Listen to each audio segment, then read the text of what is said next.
Guys, and welcome to the race briefing video for the Suffolk Coastal Path 50k taking place on Saturday.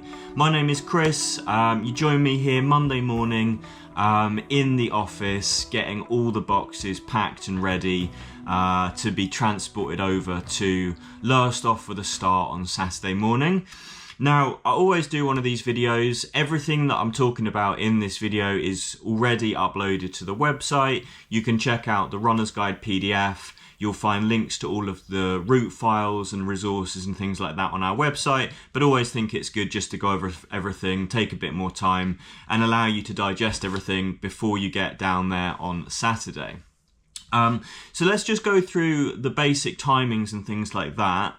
Now, everyone will need to come and pick up their race number for the day. We operate registration both on Friday evening, which runs from 5:30 up until 7:15.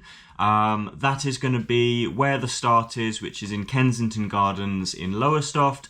Lots of free parking around that area, lots of car parks, so just park up, come grab your stuff. You don't need to bring anything with you. We'll have your name, we'll have everything you need. You pick up your bib, safety pins, etc. And then there's also the normal registration window on the Saturday morning, which opens at 7 AM and will close at 8:15. Note that the race start is 8:30, so we would advise you get there well before 8:15, as you know there's likely to be some queuing, and I'm sure you'll need to do things like drop a bag, go to the loo, etc. Now, we also do have coach transfers coming to the start on Saturday morning, so I know a lot of you have booked on that. So if you're booked on the pre-race coach, those, we've got 3 of them, and those will be going from the Thorpe Road car park, which is in Aldborough. Do not get confused with Thorpe Ness car park, which is slightly further down the road. They're separate places, so it's Thorpe Road car park, which is next to the Scallop on the beach in Aldborough, if you know where that is. And those coaches will be there from 6:45 AM, and they will depart as they fill up. We are fully booked on those, so we can't take any more bookings. So do check that you've got a space on that before turning up for those coaches. If you do need to get back to Lowestoft after the race, we are putting on another coach which leaves at 5 PM on the Saturday, so you can run the race. Provided you do it in under 8.5 hours, you'll be able to get on that coach. You can book that still via our website, and obviously if you finish a bit earlier, you can go grab some fish and chips, whatever, hang out in Aldborough, which is a lovely place to hang out, and then come back at 5. So plenty of space on that bus if you want to park in Lowestoft in the morning, run the race, and then return to your car later on, late afternoon. Now, as I mentioned earlier, there is a bag drop at the start, so if you want to drop a rucksack size bag at the start, we will transport that and have that waiting for you at the finish. We can't accept massive bags because obviously there's a large amount of runners and there's only going to be so much space, so please do limit what you put in there, but more than happy to transport something, so when you finish you've got, you know, a change of clothes, jacket, whatever, things like that. Cool, so let's move on to getting around the course. Now, we mark the entire race route with our orange arrow markers. I've got one just here. They do come in various sizes, and most of them do look like this, but all of them will be an orange background with a white arrow on it, and those will be directing you along the race route.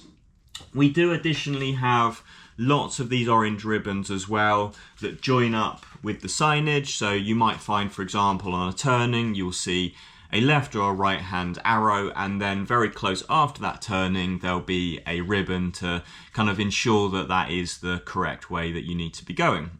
We put out a huge amount of signage. We're very diligent with it. We check it all of the time, and it's pretty bulletproof. However, given that this is a 50k route on the trails that are open to the public, there is always the chance that someone could remove a sign, or you could just miss one, given that, you know, a Saturday on the trails can be quite busy.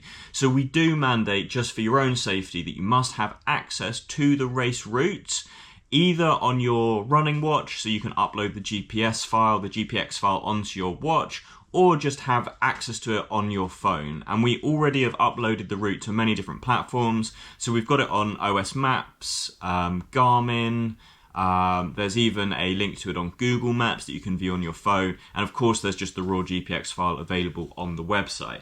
So please do just load that up either on your phone or what pre-race. Make sure you've got access to it. And then if there was some sort of issue, you would be able to just check that and see where you are in relation to the route.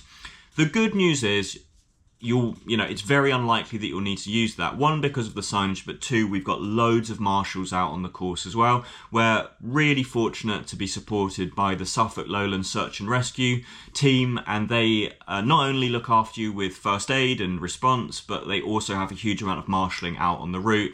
And we also are supported by the Lowestoft Roadrunners as well. So they provide a huge amount of marshalling, particularly around the Southwold area, and make sure that, especially in those busy parts, in that middle part of the course, that you're going to know exactly where you're going. So you will see lots of people either in high-vis jackets with runaway on them, or they'll be in their Suffolk and Lowland red jackets. Do take instructions from them. And it's worth saying that, throughout the course, you're running on open public footpaths that will have other people on them. Be very respectful of all of those people. And also just a warning that you will be running on some open country lanes. They're not busy roads whatsoever, but they are open to traffic. So just keep your wits about you when you're on any lanes like that. Make sure that you're tucked into the side and listening out for cars, particularly if you've got music on. It's worth taking your music out at that time. There is obviously going to be some road crossings as well. Not all of those road crossings are marshalled, so it is your responsibility to ensure you get across those roads safely, okay? We are not closing the roads. We will have to yield to traffic, so that is your responsibility to make sure you would do that like you would on any other day. Lovely stuff. So, course navigation sorted. What have you got to take with you? So we've got a few bits on the mandatory kit. So this is what we have on our list, which is a fully charged mobile phone at the start, which has the race emergency number saved. That is on the runner's guide document. I'll also put it up on the screen. As I said, the route map available on your phone or your watch in some formats. You need to carry some form of fluid or the capacity for fluid, so you have to be able to carry at least 500 millilitres of water.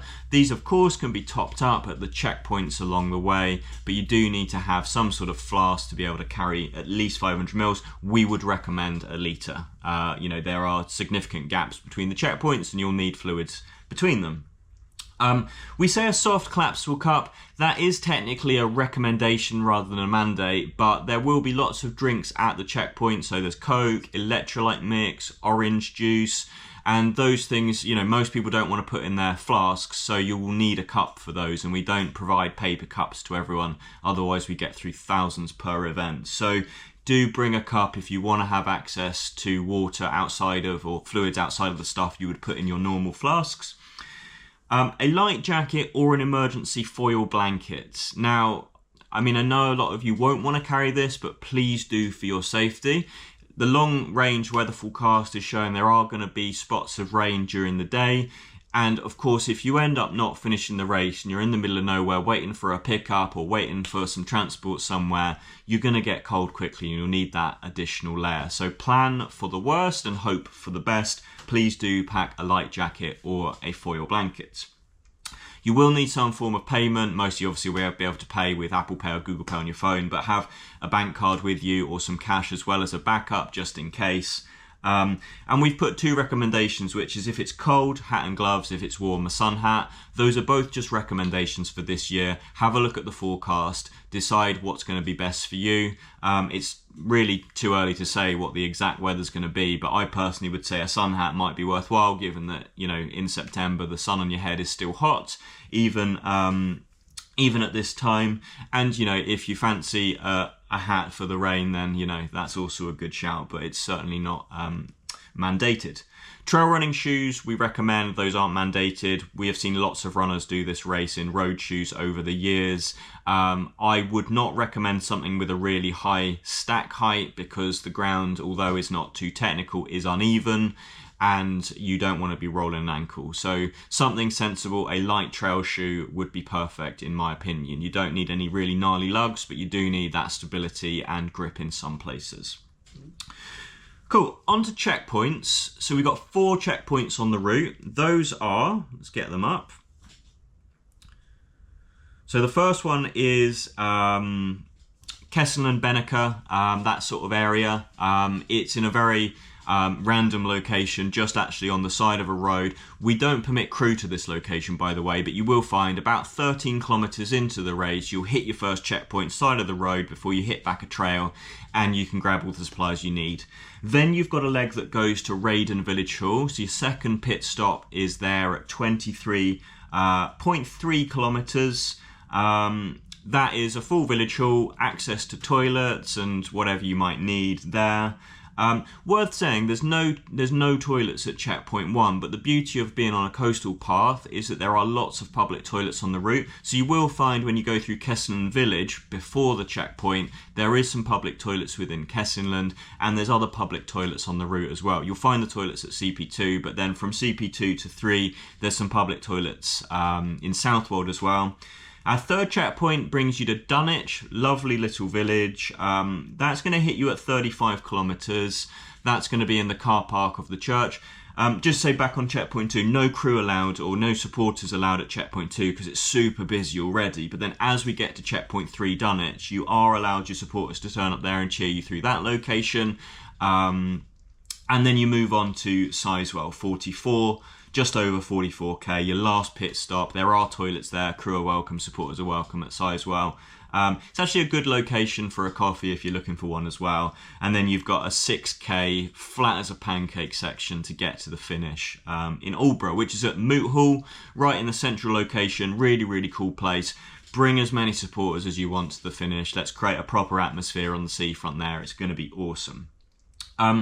So yeah, 4 checkpoints. We'll have everything you need in terms of fluids. As I said, water, Coke, electrolytes, orange juice, and then we'll have gels and chews provided by our sponsor, Precision Hydration, best in the business.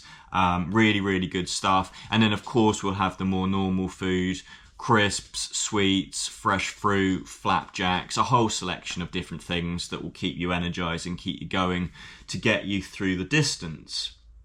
A note for those of you that are interested in the cut-off time, so there is an overall 9-hour cut-off for the race, and there are specific cut-off times for the checkpoints. Those are just based on a linear 9-hour finish. So for checkpoint 1, you have to hit that 13k by 2 hours and 20 into the race, so 10:50, and all of the other times are written on the Runner's Guide PDF. So check that out if that is of interest to you. A quick word on if there's an emergency, if there's a problem on the route. You will find the emergency number on our Runner's Guide, also on your timing chip on your bib. Any problems during race hours, call that. That can then be forwarded to our response teams and our medical teams, and if there's any issues en route, then that is how you get hold of us. Of course, if you encounter a serious emergency on the course, please, as you always would, call 999 and report the emergency. But also, of course, if you can, simultaneously, if there's more than one person there, also alert us. Then we may always be able to get people to that location quicker, but always follow the normal procedure with a genuine emergency like that. Okay, back to the happier stuff, which is really, I'll just say, just a note on spectators, which is, yeah, spectators super welcome on the course, except for at checkpoint 1 and 2, but do find anywhere along the course, there's lots of different car parks, lots of different villages that you can park up in and cheer your runner through. It is permitted for crew, for your supporters to give you items, so they can give you some additional water, give you additional nutrition, etc., but they can't run alongside you. And you do still always need to carry your mandatory kit with you, but you can take on extra supplies during the race. There we go, guys. Results, we don't do GPS tracking on this race, but we do chip timing. So we'll have chip timing at the start, checkpoint 2, the 23k mark, and at the finish. Those are uploaded immediately, so you can check that out at runawayracing.com/results. We'll have a photographer out on the course. Those photos will be freely available for you to download and use after the race. Normally they arrive about Monday lunchtime or so. And really just a big thanks to all of you for first of all signing up on this awesome race. It's going to be a really cool adventure. Yeah, well done for sort of taking part and getting yourself out there, and we really hope you enjoy the race we're going to put on for you. This is our 4th year and it's one of our favourites. So guys, safe trip down. We will see you on Saturday for a race start in Lowestoft. 8:30 the gun goes off. We will see you there.